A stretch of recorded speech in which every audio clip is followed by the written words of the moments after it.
Dan di dalam syariatnya kita disyariatkan untuk bertakbir zawaid. Zawaid ini di rakaat pertama adalah 7 kali takbir, kemudian di rakaat kedua adalah 5 kali.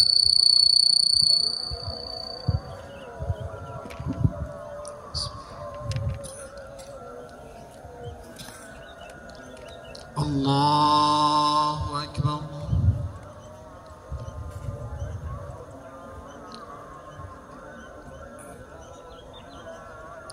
Allahu Akbar.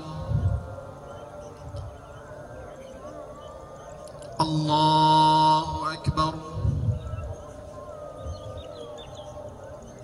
Allahu Akbar. Allahu Akbar. Allahu Akbar. Allahu Akbar. Allahu Akbar.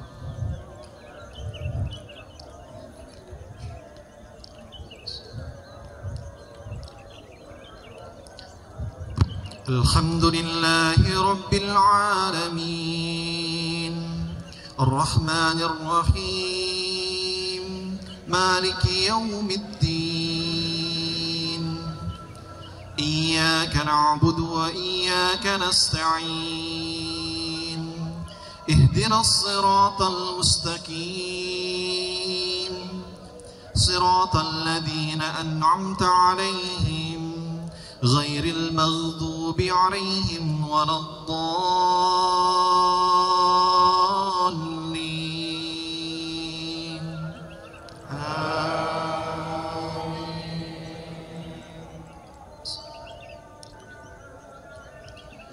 سبح اسم ربك الأعلى الذي خلق فسوى والذي قدر فهدى والذي أخرج المرعى فجعله غثاء أحوى سنقرئك فلا تنس إلا ما شاء الله إنه يعلم الجهر وما يخفى ونيسرك لليسرى فذكر إن نفعت الذكرى سيذكر من يخشى ويتجنبها الأشقى الذي يصلى النار الكبرى ثم لا يموت فيها ولا يحيا قد أفلح من تزكى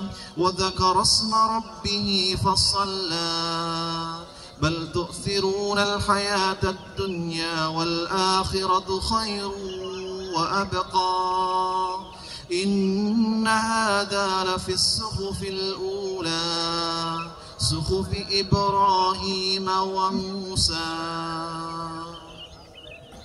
الله أكبر.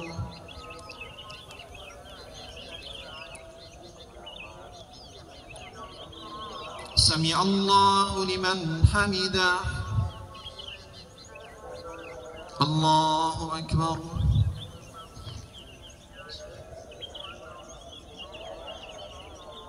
الله أكبر. الله أكبر.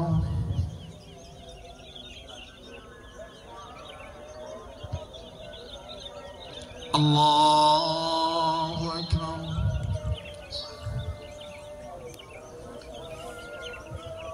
الله أكبر. الله الله أكبر.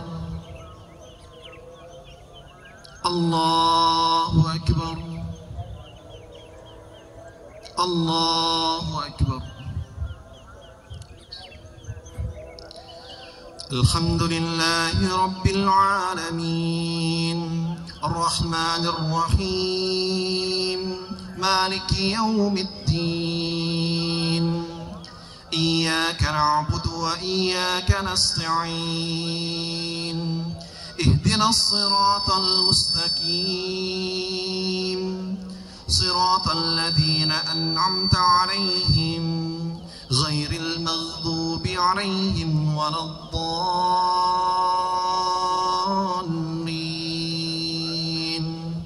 آمين.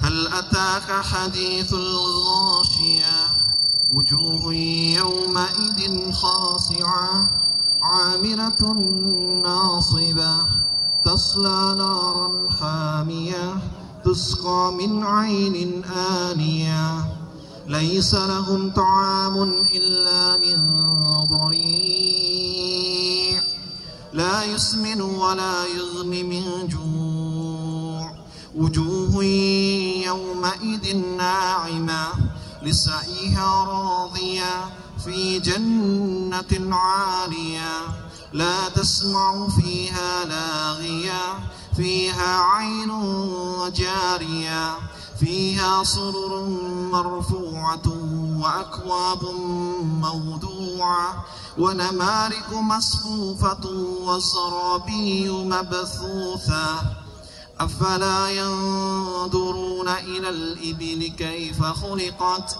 وإلى السماء كيف رفعت وإلى الجبال كيف نصبت وإلى الأرض كيف سطحت فذكر إنما أنت مذكر لست عليهم بمسيطر إلا من تولى وكفر فيعذبه الله العذاب الأكبر إن إلينا إيابهم ثم إن علينا حسابهم. الله أكبر.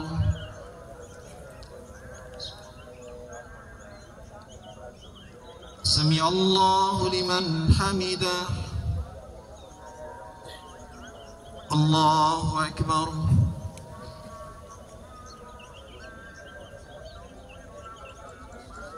الله أكبر.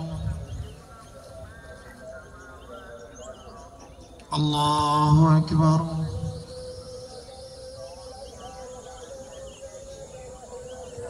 الله أكبر.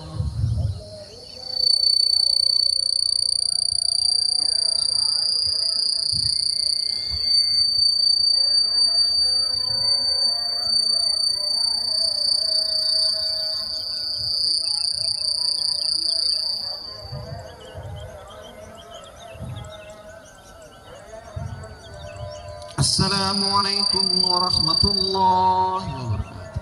السلام عليكم ورحمة الله.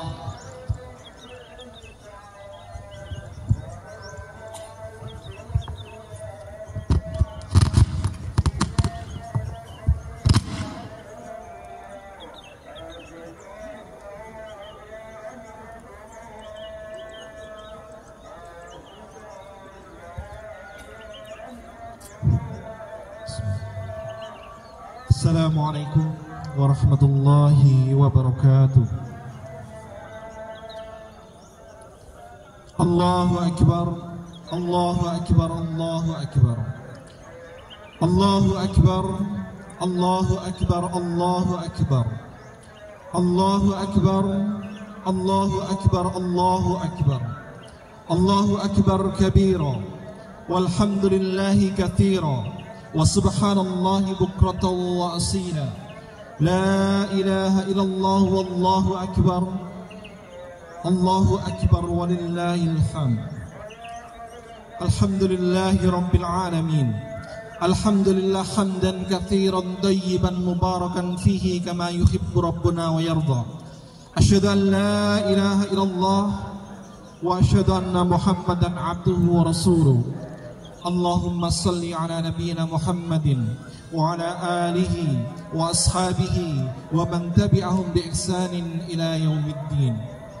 Ayyuhal hadirun, usikum wa nafsi bitaqwallah faqad fazal muttaqun. Kama qala Allah ta'ala fi kitabihil karim. Ya ayyuhalladzina amanu taqullaha haqqa tuqatih wa la tamutunna illa wa antum muslimun. Wa qala aidan يا أيها الناس اتقوا ربكم الذي خلقكم من نفس واحدة وخلق منها زوجها وبث منهما رجالا كثيرا ونساء واتقوا الله الذي تساءلون به والأرحام إن الله كان عليكم رقيبا الله أكبر الله أكبر الله أكبر ولله الحمد. Ma'asyiral muslimin rahimani wa rahimakumullah. Pada hari ini tanggal 10 Dzulhijjah atau juga yang disebut dengan Yaumun Nahar, kemudian nanti dilanjut di tanggal 11 Dzulhijjah, ke-12-nya dan ke-13 Dzulhijjah, atau yang juga disebut dengan Yaumut Tasyrik. Total ada 4 hari ini kita disyariatkan untuk memperbanyak takbir, memperbanyak kalimat takbir, membacakan kalimat takbir. Allahu Akbar walillahil hamd. Kalimat yang kita ucapkan ini para hadirin bukan cuma sekedar rutinitas yang pasti akan kita lakukan di momen Idul Adha atau Idul Fitri, tapi kalimat yang ini kalimat yang penuh hikmah, yang perlu kita pelajari pula tentang hikmahnya, agar tidak cuma sekedar rutinitas kita atau sekedar tradisi kita.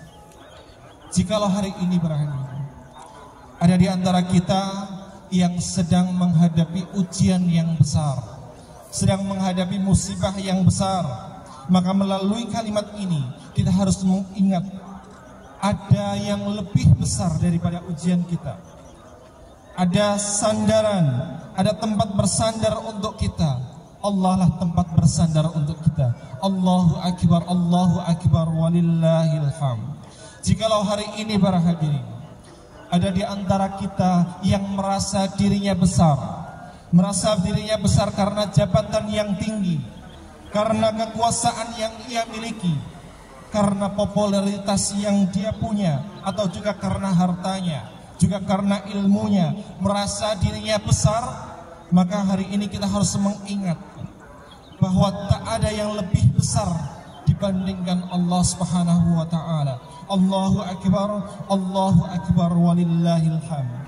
Hadirin yang dimuliakan oleh Allah Subhanahu wa taala, momen Idul Adha seperti ini bukan momen tahunan yang pasti akan kita lalui, bukan sekedar rutinitas yang akan kita lakukan setiap tahunnya, tetapi di dalam momentum Idul Adha ada banyak pelajaran berharga yang perlu kita perhatikan betul, perlu kita perhatikan untuk menapaki kehidupan kita di dunia ini.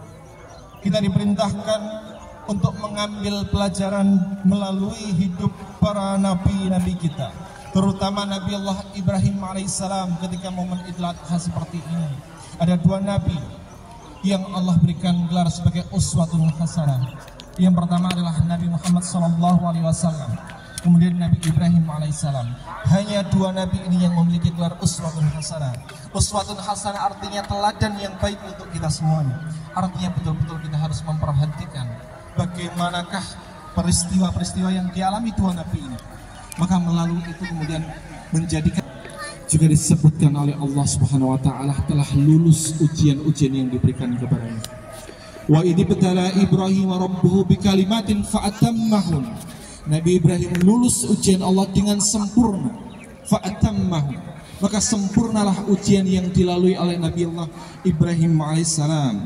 Betapa besar ujian yang dihadapi Nabi Allah Ibrahim alaihissalam ketika dihadapkan dengan ayahnya sendiri, ketika dihadapkan dengan keluarganya sendiri, seorang ayah yang kemudian mendidiknya. Ternyata seorang ayah inilah yang kemudian menjadi pemproduksi berhala-berhala yang disembah oleh kaum musyrikin saat itu. Maka jikalau hari ini berada ada di antara kita yang kemudian juga dihadapkan dengan keluarga yang belum berkenan untuk meletakkan dahinya di atas tempat sujud, kita dihadapkan dengan keluarga yang belum mau untuk menutup auratnya, maka kita harus mengingat ujian yang dialami Nabi Allah Ibrahim jauh lebih besar daripada ujian yang kita alami hari ini.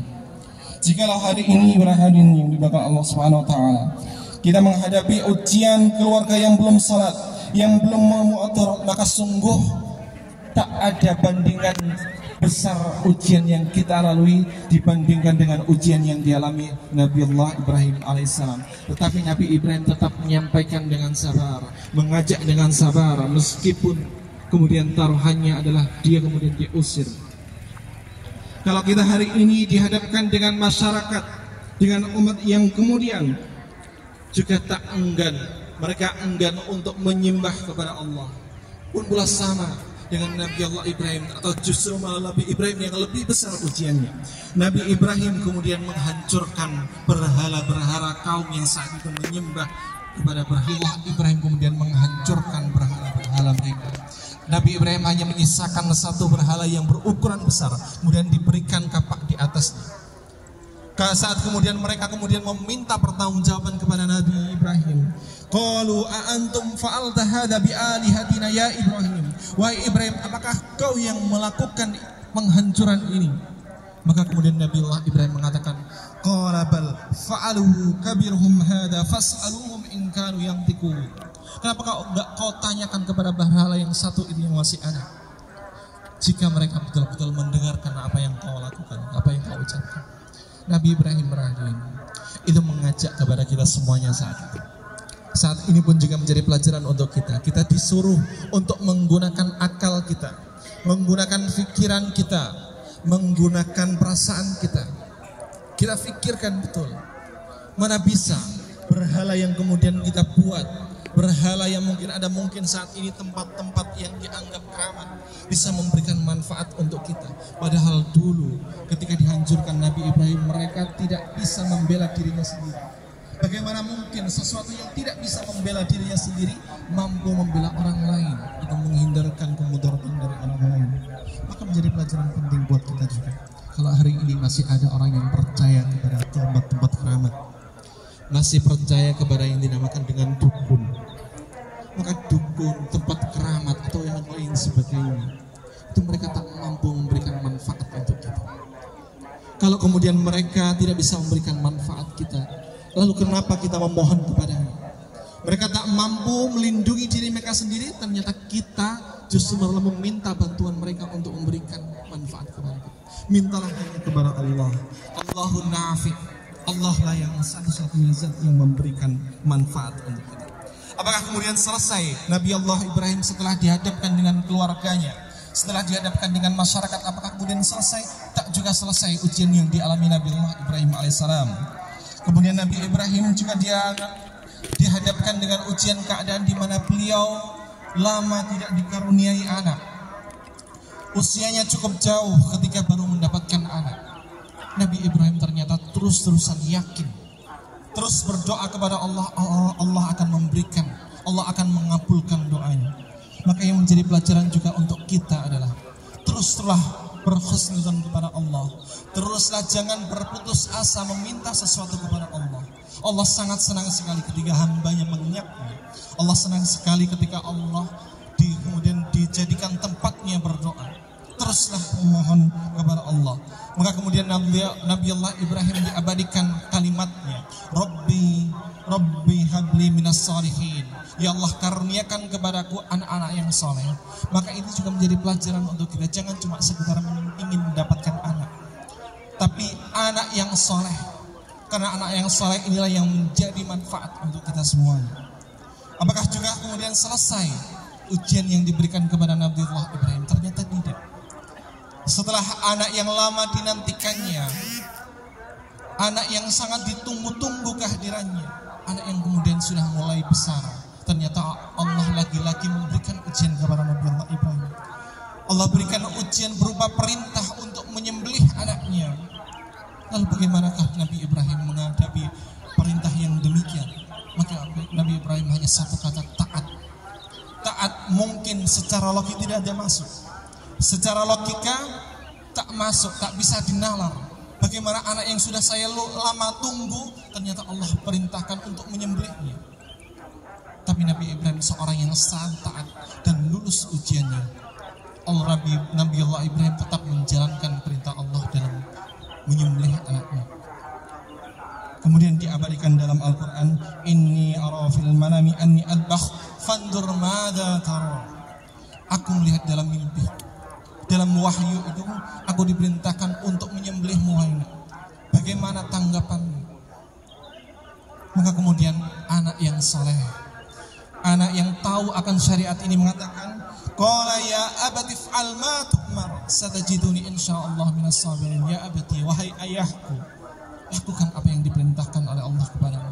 Insyaallah engkau akan mendapatiku sebagai orang-orang yang sabar. Meskipun di akhirnya Ibrahim kemudian tak jadi untuk menyembelih Allah. Allah hanya ingin menguji bagaimana keimanannya. Itu pula menjadi pelajaran untuk kita semuanya. Andaikan hari ini perintah Allah itu berupa perintah yang mungkin di nalar kita tidak masuk, maka kita terus harus berkhusnuzon kepada Allah. Allah lah yang lebih tahu tentang kehidupan kita.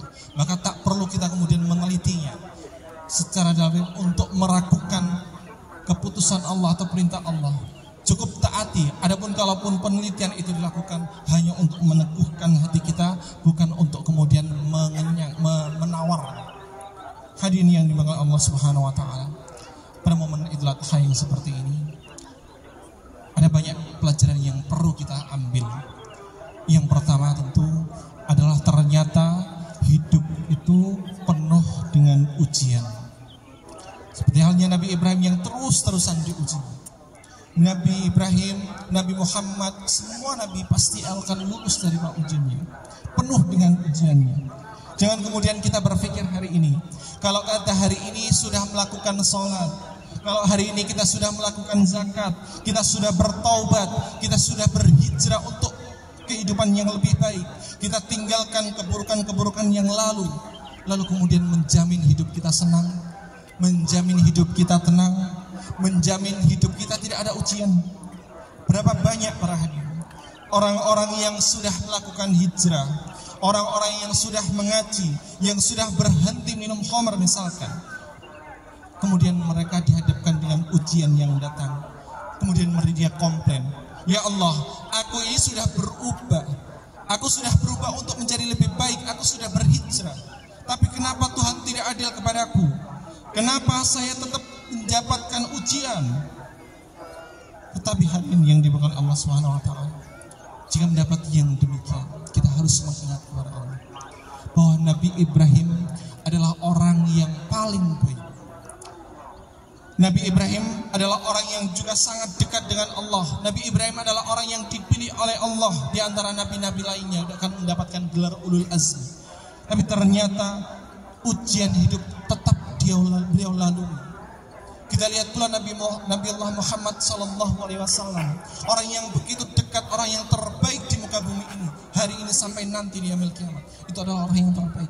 Tapi kita lihat betapa ujian itu menimpa Nabi Allah Muhammad SAW, bukan karena Allah membencinya, tapi karena Allah mencintainya. Kita lihat Nabi Allah Muhammad SAW memiliki 7 orang anak. Ternyata 7 orang anak ini, ke-6-6-nya hanya tinggal 1 anak yang kemudian hidup setelah Nabi Muhammad. Ke-6 anaknya beliau sendiri yang menguburkan. Sungguh tidak ideal, Pak. Bagaimana orang tua yang memiliki anak yang banyak, ternyata kebanyakan anaknya meninggal sebelum orang tuanya. Tak pernah ideal hidupnya.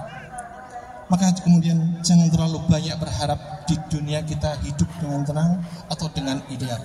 Apalagi kita yang bukan nabi, yang alim juga tidak demikian, yang pintar juga tidak demikian, yang kemudian tertata betul ibadahnya juga tidak demikian. Kalau kemudian kita mengharap tidak ada ujian dalam hidup kita, nampaknya tidak mungkin. Justru dengan ujian itulah yang kemudian kita tahu di mana kualitas keimanan kita, di mana kualitas ketakwaan kita. Kalau kemudian hari ini kita sakit, jangan kemudian menganggap bahwa itu adalah laknat yang Allah berikan kepada kita.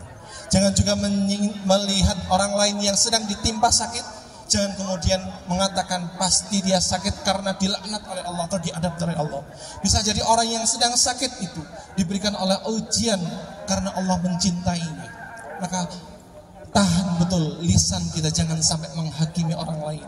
Pun juga sama, jangan menghakimi diri kita sebagai orang-orang yang dilaknat oleh Allah. Bisa jadi sakit yang Allah turunkan itu bukan karena adab, tapi karena Allah ingin ketika nanti di akhirat kita menghadap pada Allah, kita dalam keadaan bersih tanpa dosa. Kita juga mungkin hari ini kesulitan secara ekonomi, tetapi kita tidak menganggap kemiskinan itu sebagai laknat dari Allah. Boleh jadi menurut ilmu Allah, tidak kaya itu lebih baik daripada kaya tapi melupakan Allah. Kita tetap berusaha dan berikhtiar untuk mendapatkan uang. Karena membangun masjid, kita berkorban, kita haji, itu tidak bisa dilakukan kecuali oleh orang-orang kaya. Maka apabila kemudian kita berikhtiar sudah mentok tapi tak kunjung datang rezeki itu, maka satu-satunya yang perlu kita lakukan adalah kita berhusnuzon kepada Allah. Bisa jadi kondisi yang saat ini kita lalui ini adalah kondisi yang terbaik yang menurut Allah. Kemudian pelajaran kedua yang perlu kita ambil dari momen Idul Adha adalah kita diperintahkan untuk menyembelih hewan kurban. Fasolli li rabbika wanhar. Maka salatlah, perbanyaklah salat, wanhar, dan berkurbanlah sebagai balasan atas nikmat yang Allah berikan kepada kita. Inna a'tainakal kautsar. Aku berikan nikmat yang begitu banyak kepadamu. Fasolli li rabbika wanhar. Maka kemudian hari ini para hadirin, kita nanti insya Allah akan melihat hewan-hewan itu akan dipotong. Hewan itu dipotong, kemudian hewan tersebut akan mengalami penderitaan yang teramat sakit. Tetapi yang perlu kita ketahui adalah ketika kemudian mendapatkan hewan itu dikurbankan, disembelih, mungkin akan mengalami penderitaan yang teramat sakit, tapi itu adalah terakhir penderitaan yang dia alami. Dia akan menghadap kepada Allah. Sudah tak ada lagi penderitaan yang akan dihadapinya. Tetapi hari ini yang perlu kita perhatikan dalam diri kita, kita pun juga akan menghadapi kematian itu. Tetapi benar kematian itu, andaikan kita tidak mati dalam keadaan husnul khotimah, maka sesungguhnya kita menghadapi kematian yang lebih menderita lagi nanti. Maka yang perlu kita perhatikan adalah bagaimanakah akhir hidup kita nanti. Apakah kemudian kita bisa menjadikan predikat husnul khotimah itu sebagai kematian kita?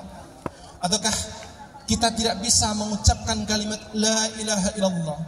Karena sesungguhnya para hadirin, kematian yang akan kita alami itu cuma pintu gerbang untuk menghadapi kehidupan yang lebih panjang lagi. Bagaimana bisa kita katakan demikian? Kita bisa lihat, kita punya mbah buyut kita. Mbah buyut kita juga punya mbah lagi. Itu andaikan kita lihat berapa usianya, mungkin hanya kisaran 60-70 tahun. Tetapi jika kita lihat semenjak kematiannya sampai hari ini yang masih di dalam alam barzakh, maka betapa panjang alam barzakh saja, belum yang lain. Maka itu bisa menjadi pelajaran untuk kita. Bisa jadi kematian kita, setelah kemudian kita diletakkan di alam barzakh. Alam barzakh itu jauh lebih panjang daripada usia hidup kita di dunia ini. Maka orang yang cerdas, kata Nabi, bukanlah orang yang pintar untuk cari uang. Orang yang cerdas bukanlah orang yang pintar merawat dirinya, merawat secara fisik. Tetapi kata Nabi, orang yang cerdas adalah orang yang memikirkan kematiannya dan kemudian mempersiapkannya. Maka yang semestinya kita lakukan adalah mempersiapkan perjalanan kita yang lebih panjang lagi. Ada alam barzakh, ada yaumul mahsyar, kita dikumpulkan di padang mahsyar. Ada yaumul mizan, yaumul hisab. Masih panjang sekali kehidupan kita setelah kematian kita. Maka mudah-mudahan kita termasuk orang-orang yang mempersiapkan kematian kita, menggunakan kesempatan modal hidup di dunia ini untuk melakukan amal-amal saleh. Allahu akbar, Allahu akbar, Allahu akbar, Allahu akbar, Allahu akbar, walillahil hamd. Hadirin yang dimuliakan Allah Subhanahu wa taala, sekali lagi kita mengingatkan kepada khatib sendiri sebelum yang lain. Mari kita betul-betul memperingatkan diri kita tentang kehidupan kita setelah kematian kita. Itu pintu gerbang. Kalau baik setelah kematian itu, maka pastilah baik kehidupan yang selanjutnya. Tapi kalau buruk, bisa jadi itu buruk, semakin memburuk, semakin buruk ketika kiamat. Innallaha wa malaikatahu yusholluna 'alan nabi ya ayyuhalladzina amanu shallu 'alaihi wa sallimu taslima. Allahumma shalli 'ala Muhammad wa 'ala ali Muhammad kama shallaita 'ala Ibrahim wa 'ala ali Ibrahim wa barik 'ala Muhammad wa 'ala ali Muhammad kama barakta 'ala Ibrahim wa 'ala ali Ibrahim fil alamin innaka Hamidum. innaka Hamidum Majid. Allahumma ighfir lil muslimina wal muslimat wal mu'minina wal mu'minat al ahya'i minhum wal amwat wa ya qadiyal hajat. Rabbana dhalamna anfusana fa in lam taghfir lana wa tarhamna lanakunanna minal khasirin. Rabbi auzi'ni an ashkura ni'mataka allati an'amta alayya wa ala walidayya wa an a'mala salihan tardaha wa adkhilni bi rahmatika fi ibadika salihin. Rabbi adkhilni mudkhala sidqin wa akhrijni mukhraja sidqin waj'al li min ladunka sultanan nasira. Rabbana إننا سمعنا مناديا ينادي للإيمان أن آمنوا بربكم فآمنا. ربنا فاغفر لنا ذنوبنا وكفر عنا سيئاتنا وتوفنا مع الأبرار. ربي هب لي من الصالحين ربي هب لي من الصالحين ربي هب لي من الصالحين. ربنا هب لنا من أزواجنا وذرياتنا قرة أعين واجعلنا للمتقين إماما. ربنا آتنا في الدنيا حسنة وفي الآخرة حسنة وقنا عذاب النار. سبحان ربك رب العزة عما يصفون والسلام على المرسلين والحمد لله رب العالمين. الله أكبر الله أكبر الله أكبر ولله الحمد. أقول قولي هذا واستغفر الله لي ولكم فاستغفروه إنه هو الغفور الرحيم. ثم السلام عليكم ورحمة الله وبركاته.